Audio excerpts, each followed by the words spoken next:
So what's next? That's a question we plan to answer regularly on a variety of topics. But tonight, it means what's next when the Electoral College officially votes for president. That happens December 19th, and that's the day on which the deal is sealed. And yet some electors believe it is possible to hand the presidency over to someone other than Donald Trump. Could this actually happen? Should it happen?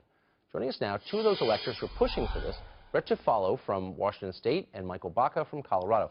Gentlemen, thanks a lot for joining us. This is the kind of topic that just infuriates people watching the show. And I just want to say on the outset, I think you both are sincere. I'm not here to attack you at all. I really want to know kind of how you're thinking about this. But I got to say, Brett, to you first, we've had a lot of elections. We had a national election and then 50 primaries and caucuses, and people already told us their preference, and you're trying to undo that. So why wouldn't they be mad at you for trying that? Well, they absolutely have had their vote. But as the Constitution was set up by our founding fathers, it designed this system where the population of the United States votes for electors, and the electors vote for the presidency. Right. The founding fathers, including Alexander Hamilton, really saw it as the last line of defense against an unfit president. Right, and against the vicissitudes of the mob. No, that's absolutely right. And yet, on the other hand, Michael, people feel like, I think correctly, that they ought to have a voice in who the president is. And the truth is, when Trump assumes that office, he'll be accountable for the tens of millions of people who voted for him. Your candidate would be accountable to 270 electors. So you can see why that's inherently not very democratic, right?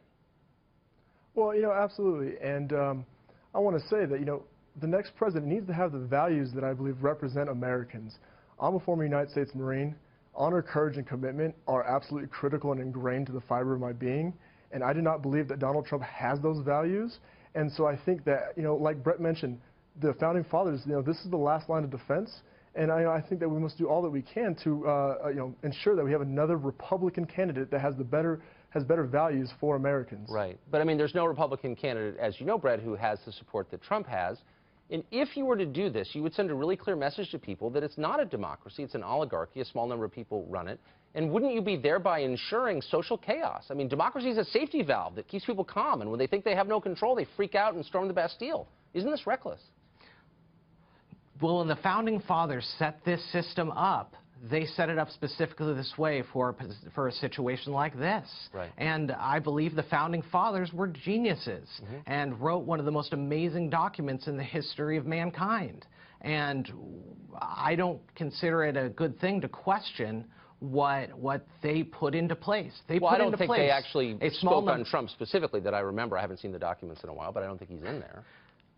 No, he's not. But they spoke very clearly, especially Alexander Hamilton in Federalist 68. They spoke very clearly about someone getting into office who was unfit for the position. Right. And they left that up to a small number of people who could look into the issue and decide. They specifically left it up to those people, 538 at this point, and that was their plan all along. And so all we're trying to do is honor what the founding fathers gave us. And as I said at the outset, I mean, I give you guys both credit for good intentions. I don't think you're, trying to hurt anyone in doing this. I think you're people of goodwill.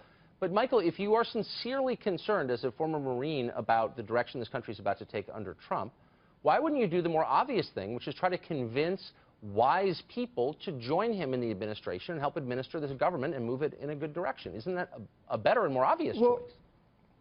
Well, look at the people he's surrounding himself with. We're going to have Steve Bannon, who I think is absolutely deplorable, and I do not think that is a man that I get it. You don't like some, but why aren't you volunteering? Tucker, I'm sorry, but we're not here to attack. We're not here to I'm not engage attacking. in a blah blah blah. So I would apologize if you let me say this. The people that he's already surrounding himself with are not good. They don't reflect the values that I believe the Americans hold. I do not believe that the Americans had. Michael, I'm trying to be patient, but the guy's appointed like 3 people. I mean, there are 3,760 positions open. With a leader of the alt-right movement? movement? There are 3 people appointed. So, but what about you Yeah, so and your friends who are 33% decent? of the people Why he's aren't you appointed volunteering? reflect the values of white nationalists, which I do not believe reflect You the know what? values of Now, Americans. I said I took you seriously, and now I don't, because that's just stupid, and you have no supporting evidence for it. So I'm going to have to go to Yeah, your no colleague supporting here. evidence? No, because you're throwing white supremacy around, and you honestly have no idea what you're didn't say talking white about. supremacy. If You're you putting words in my mouth, If you Tucker. disagree with their views on things, state what they are, but instead you're name-calling. So I'm going to go over to your friend Brett here and ask a pretty simple question, which is, isn't the main point of this system, as designed by the founders whose wisdom you revere, rightly so, to preserve a strata of social stability upon which you can build civil society and economy and the rest? What you're proposing would really cause chaos and a lot of drama that would be hard to recover from. Do you recognize that? Well, I certainly recognize what the Founding Fathers put into place. They put into place a release valve, in case of emergency firebox for a situation like this. And we want a conversation with all the other electors out there, and we're not going to tell them what to do. We're simply going to have a conversation about what they think is best, and hopefully they will agree with us and come together around a Hamilton candidate such as a John Kasich or a Bloomberg. Okay. And I think it'd be people want to know more about really what we're... Okay. Well, ladies, we're almost out of time, and now I know I cut you off, Michael, because I thought you were unfair, so I just want to give you one last shot. You were posturing about your moral fitness and the lack of moral fitness of Trump's appointees. Aren't you bound to support a specific candidate? Are you allowed to do this as an elector? I mean, fill me in here. Wouldn't you be violating an agreement you made? We have, under our Article 2 in the Constitution, under the 12th Amendment, we have the right to choose, and we have to be able to come to around a consensus candidate, a Hamilton Republican, because there are many fine conservatives out there, and I'm actually rather excited to see what Republicans do with full control, because, you know, if their values and if what is going to happen in our country, I'm excited to see, because if they're right, well then, you know, we prove us wrong, and I'm not too stubborn to change. And I think that's what's something we're getting misguided on. All right, gentlemen, thanks a lot for explaining yourselves. Everybody should look. Everybody should look at HamiltonElectors.com. I tried to get on it today, and I couldn't. You need a new web designer. But anyway, gentlemen, thanks a lot. I appreciate it.